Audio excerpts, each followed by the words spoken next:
The Clubhouse. Story by Annette Smith. Illustrations by Richard Hoyt. It was Saturday morning, and Henry was at Matthew's house for the day. The boys were busy putting up a tent in the backyard. "This is a great tent, Matthew," said Henry. "You're lucky to have one of your own." "I'll share it with you," grinned Matthew. "You're my buddy. It could be our clubhouse, and we could meet here every Saturday morning." "We really need more people to make a club," said Henry. "What about those two kids from next door?" whispered Matthew. "Mom said I should ask them over. They just moved in yesterday. I suppose we'll have to ask them then," said Henry. "Hey, do you kids want to come over here and be in our club?" called Matthew. "This is our clubhouse." "No way," sneered the boy from next door. "You can't have a tent for a clubhouse. Anyway, we're going to make a real one." "Better than yours," shouted the girl. "We think that's a silly clubhouse, and we think your dog's silly too." "Woof," barked Bear. "Don't pay any attention to them, Bear," said Matthew. "You're not silly. We'll just have you in our club." Bear looked up at Matthew and wagged his tail. The boys crawled into the tent. Bear followed them in and flopped down on the ground. "We don't need those kids in our club anyway," said Henry. "We need a secret password, though," said Matthew. "What could it be?" "It'll have to be woof," grinned Henry, "because Bear doesn't know any other words."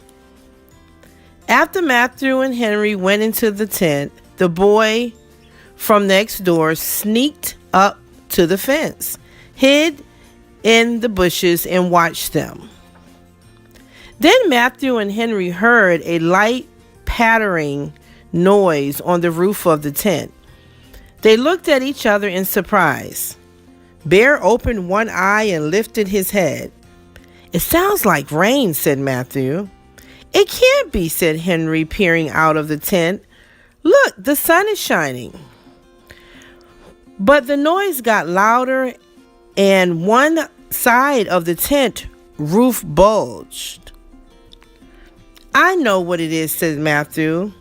"I'll bet it's those kids from next door. They've turned the hose on us." "You're right," said Henry. "If we don't pay any attention to them, they'll probably go away."